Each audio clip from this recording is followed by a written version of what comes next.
आज के ज़माने में बहुत से लड़के लड़कियां एक दूसरे के प्यार में पड़ जाते हैं, मगर उस रिश्ते को निभाने के लिए जो सहनशीलता, जो समझदारी उनके पास होनी चाहिए, वो बहुत ही कम लोगों के पास होती है।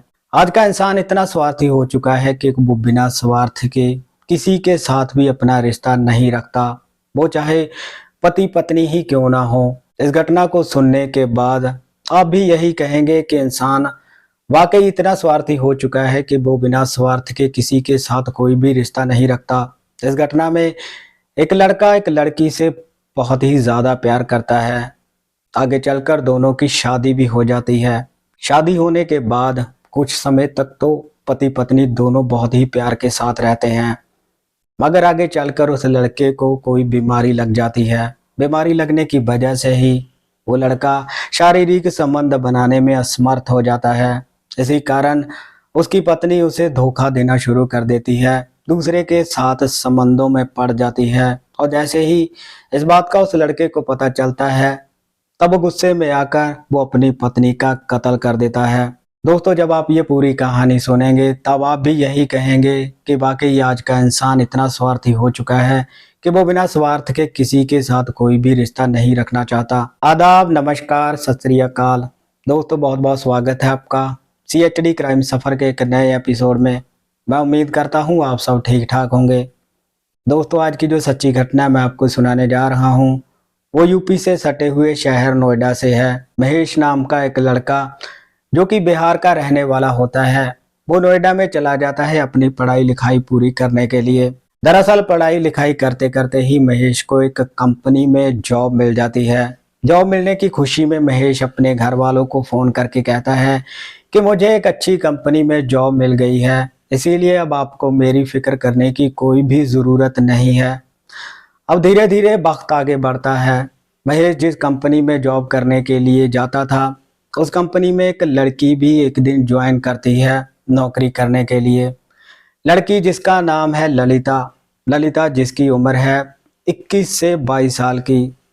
महेश जिसकी उम्र है 26 साल की। महेश जब ललिता को पहली बार देखता है, तब उसकी खूबसूरती देखकर पहली नजर में ही महेश ललिता का दीवाना हो जाता है। अब धीरे धीरे दोनों में बातचीत का सिलसिला शुरू होता है। दरअसल ललिता जब भी अपने घर से खाना लेकर आया करती थी, तब टिफिन में कुछ ना कुछ महेश के लिए जरूर रख कर लाती थी, और ये देखकर महेश को काफी खुशी होती थी। महेश अपने प्यार का इजहार तो करना चाहता था, लेकिन कहीं ना कहीं मन में डरता भी था। और एक दिन जब महेश और ललिता एक साथ बैठकर खाना खा रहे होते हैं, तभी महेश ललिता का हाथ पकड़कर उसे कहता है कि मैं तुमसे बहुत प्यार करता हूँ और तुम्हारे साथ शादी करके पूरी जिंदगी बिताना चाहता हूँ।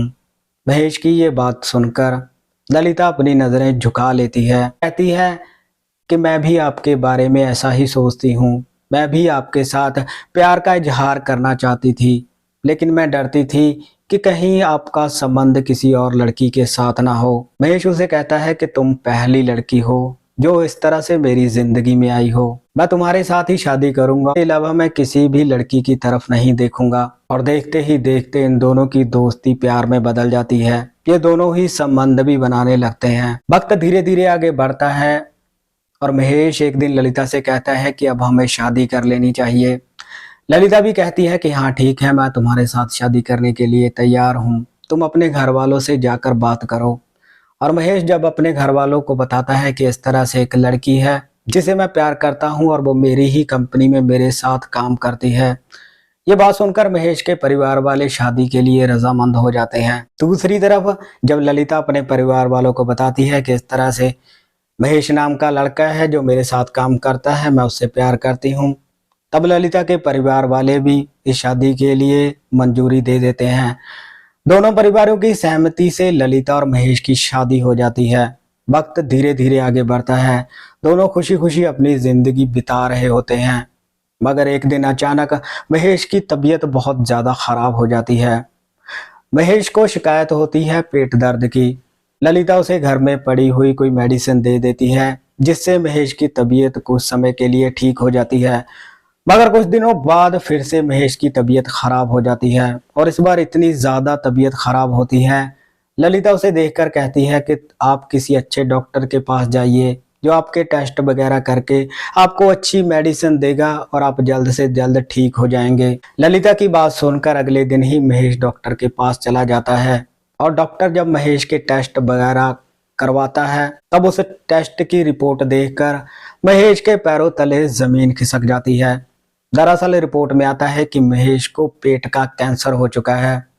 अब धीरे धीरे वक्त आगे बढ़ने लगता है और महेश का शरीर और भी ज्यादा कमजोर होना शुरू हो जाता है, जिसकी वजह से वो ललिता के साथ संबंध तो बनाना चाहता था, लेकिन शारीरिक कमजोरी की वजह से वो संबंध बनाने में असमर्थ हो चुका था। दूसरी तरफ ललिता उसे कहती है कि अब तुम्हें नौकरी करने की कोई जरूरत नहीं है, पहले तुम मेरे लिए नौकरी करते थे, अब तुम घर में बैठो, मैं खुद काम करूंगी और तुम्हारा इलाज भी करवाऊंगी और घर का खर्च भी चलाऊंगी। ललिता की ये बात सुनकर महेश को काफी खुशी होती है और वो अपनी नौकरी छोड़कर अपने घर में बैठ जाता है, क्योंकि उसका शरीर इतना कमजोर हो चुका था कि वो अपनी कंपनी में काम पर जा ही नहीं सकता था। लेकिन ललिता जिस जगह पर काम करने के लिए जाती थी वहीं एक और लड़का ललिता की जिंदगी में आ जाता है। धीरे धीरे दोनों में दोस्ती होती है और वो लड़का एक दिन ललिता से अपने प्यार का इजहार कर देता है। अब ललिता जब भी घर आती थी तब घंटों तक फोन पर ही उस लड़के के साथ बात किया करती थी और महेश को ये सब देखकर बहुत बुरा लगता था। महेश चाहता था कि ललिता के साथ संबंध बनाए, लेकिन उसका शरीर उसका साथ नहीं देता था।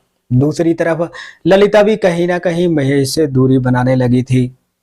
एक दिन दोनों में इसी बात को लेकर झगड़ा हो जाता है। महेश ललिता से कहता है मैं तुमसे प्यार करना चाहता हूँ, लेकिन ललिता उसे कहती है कि आपकी तबीयत ठीक नहीं है, आप आराम करो, संबंध हम बाद में बना लेंगे जब आपकी तबीयत ठीक होगी।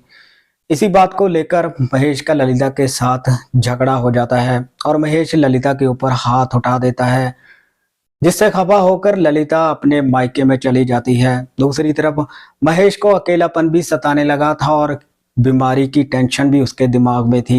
इसीलिए महेश ललिता के घर जाकर उसे प्यार से मनाता है और अपने साथ लेकर अपने घर में आ जाता है। घर आने के बाद महेश मन ही मन में एक बहुत बड़ा गलत फैसला ले लेता है। दरअसल महेश मार्केट से जाकर लड़कियों की सेक्स बढ़ाने की एक मेडिसिन लेकर आता है और जब वो घर आकर देखता है कि ललिता खाना बना रही है तब महेश उसे कहता है कि मैं बीमार हूं, मगर इतना भी बीमार नहीं हूं कि मैं अपनी पत्नी को अपने हाथों से कुछ बनाकर ना खिला सकूं। ललिता ये बात सुनकर काफी खुश होती है और अपने कमरे में जाकर टीवी देखने लगती है। दूसरी तरफ महेश सेक्स बढ़ाने की वो सारी गोलियां ललिता की दाल और सब्जी में डाल देता है और जैसे ही ललिता वो दाल और सब्जी खाती है तब उसके शरीर में एक जलन सी होनी शुरू हो जाती है और महेश जब उसके पास आता है और उसके साथ बार बार संबंध बनाता है।